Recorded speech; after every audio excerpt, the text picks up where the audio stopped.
لعنتی اور پلید ہونے کی وجہ کیا ہے؟ سب سے پہلی وجہ یہ ہے کہ وہ اللہ کے حراموں کو حرام نہیں جانتا تھا. بے شک بے شک. اور جو لوگ کہتے ہیں یہ ثقہ دلیل سے ثابت نہیں، تو حضرت امام حسین کا قتل تو ثقہ دلیل سے ثابت ہے. بے شک بے شک. اچھا کوئی یہ بعض اچنبے ہو کر اور گردن اپنی اٹھا کر کہیں گے حویلیاں والے پیر صاحب یہ کیسے کہہ سکتے ہیں کہ یہ ثقہ دلیل سے ثابت ہے کہ امام حسین کا قتل جو ہے یزید نے کروایا. میں بھی پیش کرتا ہوں حوالہ. کربلا سے جب آپ کا سر مبارک کوفہ اور کوفہ سے دمشق لایا گیا، اور کوفہ میں جب آپ کا سر مبارک تھا، اس وقت سے لے کر کے دمشق میں آپ کے سر مبارک کے آنے تک آل بیت اطہار قیدی تھے.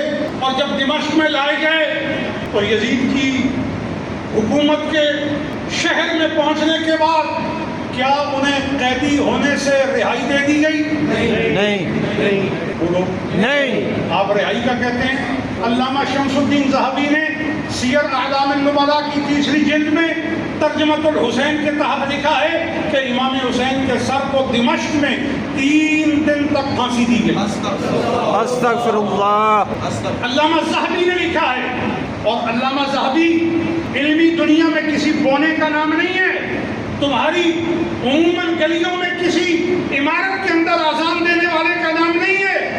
علم حدیث کے ایک قداور محدث کا نام ہے. سبحان اللہ.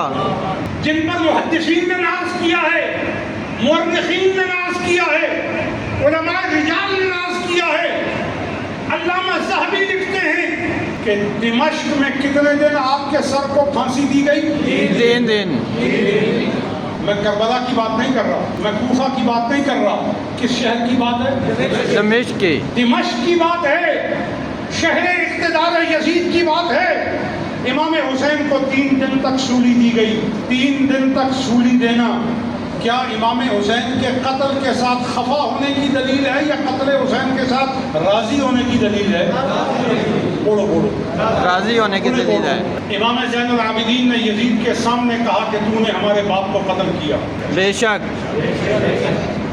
سیدہ زینب امام حسین کی بڑی بہن زینب بنت علی عبداللہ بن جعفر الطیار جنت کے 7 سرداروں میں سے ایک. جنت کے 7 سرداروں میں سے ایک ہے عبداللہ حضرت جعفر طیار. ان کا بیٹا عبداللہ حضرت زینب کا شوہر حضرت علی کی بیٹی. رتبہ یہ ہے کہ باپ بھی جنتیوں کا سردار، سبحان اللہ. شوہر کا باپ سسر بھی جنتیوں کا سردار، نانا بھی جنتیوں کا سردار، نانی بھی جنتیوں کی سردار، بھائی بھی جنتیوں کا سردار. سبحان اللہ. اور ماں بھی جنتی عورتوں کی سردار. سبحان اللہ. کیا اے اللہ کے رسول یہ گھر بھی ان گھروں میں ہے؟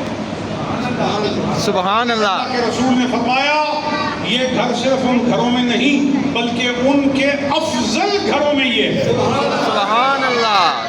تو اگر گھر کی عظمت کا یہ عالم ہے، سبحان اللہ. سبحان اللہ. کیا بات ہے. اگر گھر کی عظمت کا یہ عالم ہے تو گھر والوں کی بزرگی کا عالم کیا ہوگا؟ سبحان اللہ. سبحان اللہ. اور کبھی انگلی کے پیچھے سورج چھپا ہے؟ نہیں. میں کہتا ہوں سورج تو ایک طرف رہا، بلب نہیں چھپتا. بے شک. بلب آن کیا ہوا ہو وہ نہیں چھپتا. تو تم خدا کی ہدایت کے سورج کو چھپانا چاہتے ہو اور نہیں چھپے گا. نہیں چھپے گا. بولو. میں کیا بات کر رہا تھا؟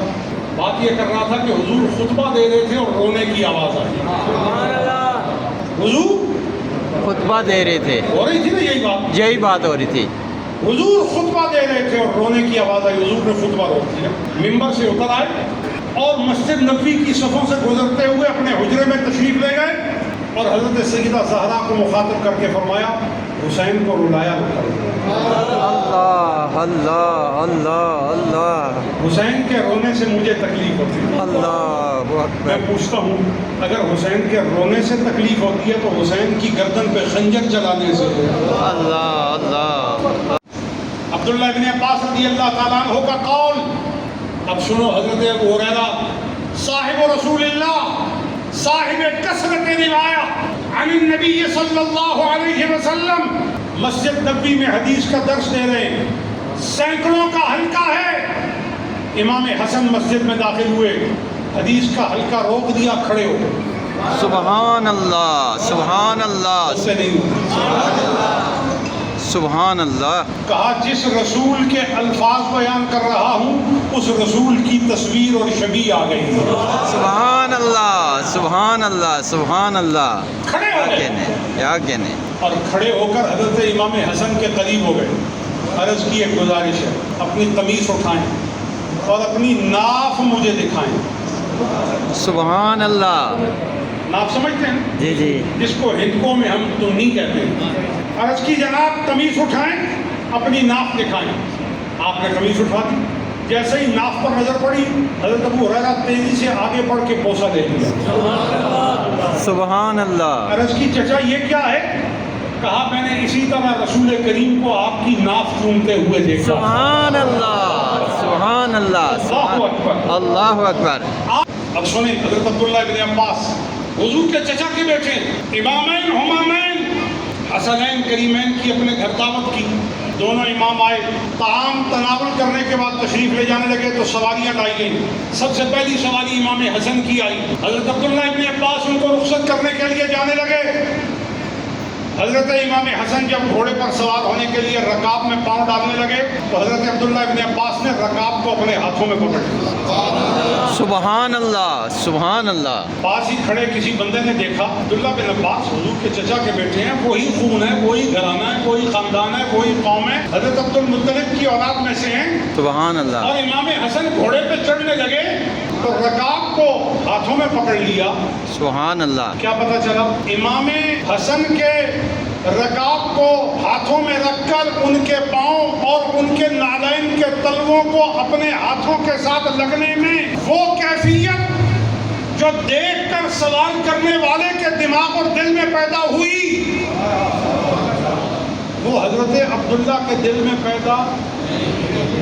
اس نے سوال کیا جناب آپ نے ان کے پاؤں کے نیچے رکاب پر ہاتھ کیوں رکھا؟ حضرت عبداللہ ابن عباس نے کہا وہ فرزند رسول ہیں۔ سبحان اللہ، سبحان اللہ، سبحان اللہ۔ وہ فرزند رسول ہیں، فرزند رسول ہیں، وہ فرزند اور رسول ان ہیں۔ کے قدموں سے ہاتھ لگانا میرے لیے شرف و فخر کی بات ہے۔ سبحان اللہ، سبحان اللہ، اللہ۔ اور امام زید کے مقابلے میں آنے والے لوگوں کی حالت ایسی ہے جیسے بدر میں حضور کے مقابلے پر آنے والوں کی حیثیت۔ سبحان اللہ، سبحان اللہ۔ کوئی بات سمجھ آئی؟ آئی۔ امام زید کون ہے؟ امام زین العابدین کے بیٹے۔ امام زین العابدین کون ہے؟ امام حسین کے بیٹے۔ تو وہ امام زید جو امام حسین کے پوتے ہیں ان کے لیے فتویٰ دیتے ہیں کہ وہ رسول اللہ کی طرح ہیں۔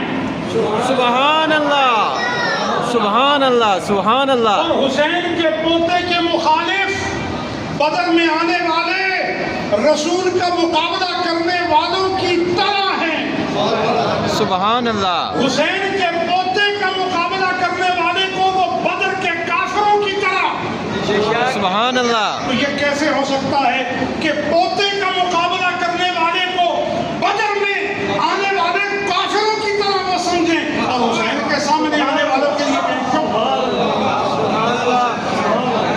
بے شک، بے شک، بے شک، بے شک۔ کیا بات ہے۔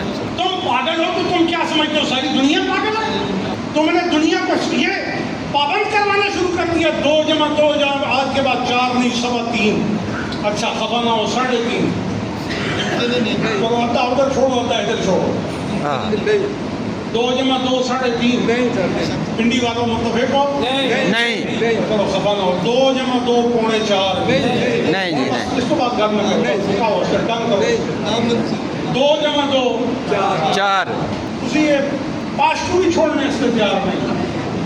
حیرت ہے، 2 + 2 میں آپ ذرا چھوڑنے کے لیے تیار نہیں، لیکن حسین اور یزید کے معاملے میں حق چھوڑنے کے لیے تیار ہے۔ نہیں، نہیں۔ یہ کیسے ہو سکتا ہے؟ اچھا امام حسین کے معاملے میں حضرت امام اعظم کی بات سمجھ آ گئی کہ کہ نہیں؟ بات کھل گئی کہ نہیں؟ کھول گئی اور بولو تو صحیح نا، کھول گئی. وہ لوگ بھی نظر آ گئے. اور اس آخری گھر کی طرف اشارہ کیا جو حضرت حارثہ ابن نعمان نے دیا تھا. سبحان اللہ سبحان اللہ کوئی آواز آنی چاہیے. سبحان اللہ. سورہ منصور میں ہے، یہ سورہ نور کی آیت ہے. فی بیوت اذن اللہ ان ترفع. اس میں تفسیراً روایت کو نقل کرتے ہوئے امام جرابی سیوطی لکھتے ہیں کہ حضرت ابوبکر صدیق رضی اللہ تعالیٰ عنہ کھڑے ہوئے اور اس گھر کی طرف اشارہ کیا. عرض کیا رسول اللہ، وہ جو گھر اللہ کو پسند ہے کہ جن گھروں میں اس کا نام لیا جائے. اللہ اللہ اللہ اللہ اللہ اللہ اللہ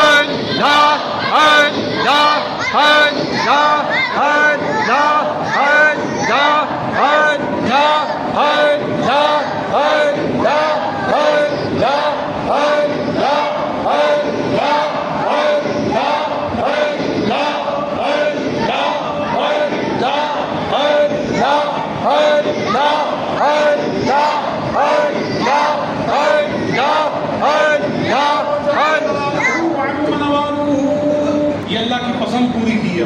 سبحان اللہ سبحان اللہ سبحان اللہ اللہ چاہتا ہے سبحان اللہ کہ اس کے گھروں میں اس کا نام لیا جائے اس کے گھروں میں اس کا نام لیا جائے. کیونکہ وہ گھر اس کے پسندیدہ ہیں. ان پسندیدہ گھروں میں وہ اپنے نام کو پسند کرتا ہے. اب میں یہ سمجھتا ہوں جب اس کے گھر میں اس کے پسندیدہ نام کو لیا جاتا ہے تو یہ پسندیدہ نام بھی صرف اس منہ سے نکلتا ہے. سبحان اللہ سبحان اللہ سبحان اللہ سبحان صرف اس منہ سے نکلتا ہے، صرف اس زبان سے نکلتا ہے جو میرے خدا کو بس سبحان اللہ میرے خدا کو پسند ہے ہوگا، میرے خدا کو پسند ہے. پسند ہے.